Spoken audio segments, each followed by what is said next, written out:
مجھے تیرا تاج چاہیے۔ او بھائیو سننا اور یاد رکھنا، میرے اعلیٰ حضرت کہتے ہیں بادشاہ نے سر کے اوپر سے تاج اتارا، بہروپیے کے قدموں میں رکھا اور کہنے لگے یہ لے، اور یہ تو تیرا مانگنے پر میں نے دیا ہے نا، میں واپس آتا ہوں تو آنا میں اپنی مرضی سے بھی تجھے دوں گا۔ تو نے اورنگزیب جیسے بندے کو دھوکہ دیا، آنا میں اس وقت بھی دوں گا۔ وہ دے کر بس بات ختم ہو گئی، حد ہو گئی۔ دے کر کہتے ہیں جب میں پلٹا نا واپس، بہروپیے نے آواز دی بادشاہ ٹھہر جا، تو میں نے پلٹ کے دیکھا تو کہنے لگے یہ اپنا تاج لے جا، اٹھا اور لے جا۔ میں نے کہا 2 سال بیت گئے تجھے محنت کرتے، آج قابو آیا تو لے جاؤ۔ کہنے لگا لے جا، مسئلہ سمجھ میں آ گیا۔ میں نے کہا مجھے بھی تو سمجھانا۔ کہتے ہیں وہ پھوٹ پھوٹ کے رویا، اس کی آنکھیں برس پڑی، سیلاب کی طرح آنسو بہ نکلے، تڑپا اور رو کے کہنے لگا بادشاہ میں نے جھوٹ موٹ رسول اللہ کی غلامی اختیار کی تھی، جھوٹ موٹ کی داڑھی، جھوٹ موٹ کی پگڑی، جھوٹ موٹ کا فقر، میں نے جھوٹ موٹ نبی پاک کا لباس پہنا ہے، تو تیرے جیسے بادشاہوں کے تاج میرے قدموں میں آ گئے ہیں۔ اگر میں سچ مچ رسول اللہ کا غلام بنوں گا تو اللہ کیا کچھ عطا فرمائے گا، اللہ کتنی نعمتوں سے نوازے۔ میرے اعلیٰ کیا فرماتے ہیں؟ اعلیٰ حضرت فرماتے ہیں فرشتے بھی کرتے ہیں تعظیم میری۔ کون جی؟ اللہ۔ ایسا عقیدہ بھی کم ملے گا جو بریلی کے امام کا عقیدہ ہے، ایسا بھی کم۔ کہتے ہیں فرشتے بھی کرتے ہیں تعظیم میری۔ کیوں؟ فرمانے لگے فدا ہو کے ان پر یہ عزت ملی ہے، فدا ہو کے ان پر یہ۔ حضرت سلمان فارسی گورنر تھے، کھانا کھا رہے تھے، دسترخوان بچھا تھا، رسول پاک صلی اللہ علیہ وسلم کا فرمان ہے روٹی کا لقمہ دسترخوان پہ گرے اٹھا کے کھا لو، اللہ تمہاری بخشش فرما دے گا۔ دسترخوان صاف ہوتا ہے، روٹی، بڑے گورنر تھے آپ، بڑے بڑے سفیر بیٹھے تھے، وزیر بیٹھے تھے، روٹی کا لقمہ گر گیا۔ آج تو لوگ فیشن میں عزت ڈھونڈتے ہیں نا، وقار ڈھونڈتے ہیں کہ میں جدید دنیا کے ساتھ مل جاؤں، میں معاذ اللہ لڑکی لڑکے اکٹھے بٹھا کے منگنی کروں تو میں ماڈرن شمار ہو جاؤں گا، میں بڑے بڑے ڈھول بجاؤں تو ماڈرن بنوں گا، میں اگر مہندی پہ سارے تماشے کر ڈالوں تو میں ماڈرن ہوں۔ دیکھو عزت کس بات میں۔ حضرت سلمان فارسی روٹی کھا رہے تھے، سفیر وزیر نہ جانے بڑے بڑے لوگ بیٹھے تھے، کھانا کھاتے کھاتے لقمہ گرا دسترخوان پہ، حضرت سلمان فارسی نے سمیٹا، منہ میں رکھا، پھر انگلی مار کے دسترخوان صاف کیا۔ ایک صحابی کان میں کہنے لگے سلمان کیا کر رہے ہو، کیا کر، آپ گورنر ہے، سوچئے تو صحیح، یہ لوگ کیا کہیں گے دنیا دار کے مسلمانوں کو روٹی نہیں ملتی، اٹھا اٹھا کے کھا رہے۔ کان میں بات کی، کان میں۔ حضرت سلمان فارسی کان میں جواب دے سکتے تھے، کہہ سکتے تھے نہیں ایسے ہی کرنا ہے، انہوں نے کان میں بات کی، لیکن جناب سلمان فارسی اعلیٰ اعلان بولے، کہنے لگے ان 4 5 6 دنیا داروں کے لیے میں اپنے نبی کا طریقہ چھوڑ دوں، اپنے رسول کی سنت چھوڑ دوں؟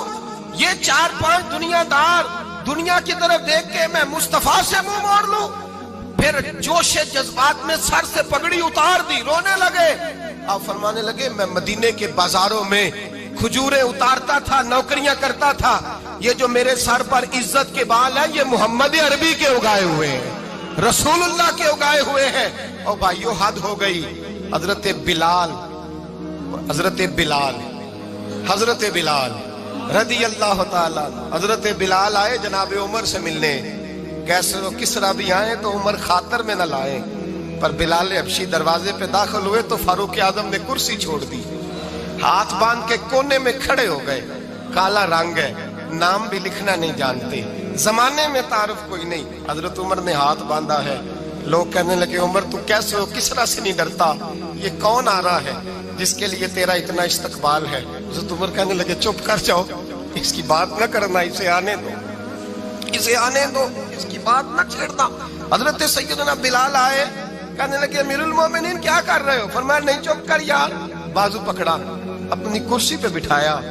حضرت بلال کہنے لگے حضور میں غلام ہوں، مجھے تو طریقے بھی نہیں آتے ان کرسیوں پہ بیٹھنے کے، میں تو غریب ماں کا بیٹا، غلام باپ کی اولاد، سلیقن، یہ آپ کیا کر رہے ہیں؟ تو حضرت عمر کہنے لگے بلال تھا تو غلام ہی، پر جب سے مصطفیٰ کا غلام بنا ہے تو ہمارا امام بن گیا ہے، اب تو امام ہے رسول اللہ کی امت کا۔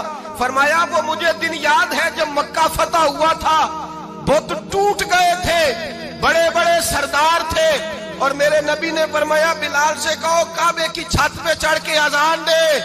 تو لوگوں نے کہا حضور یہ سارے جل گئے ہیں، کسی اور کی ڈیوٹی لگا دیں. حضور نے فرمایا چپ کرو.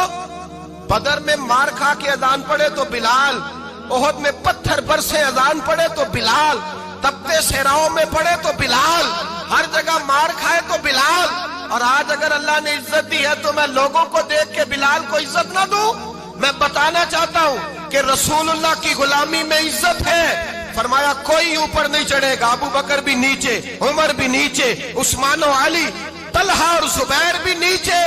آج یہ حبشی غلام کعبے کی چھت پہ چڑھے گا اور میں دنیا کو بتاؤں گا کہ اصل عزت اسی کے پاس ہوتی ہے جو رسول اللہ کا غلام ہوا کرتا ہے.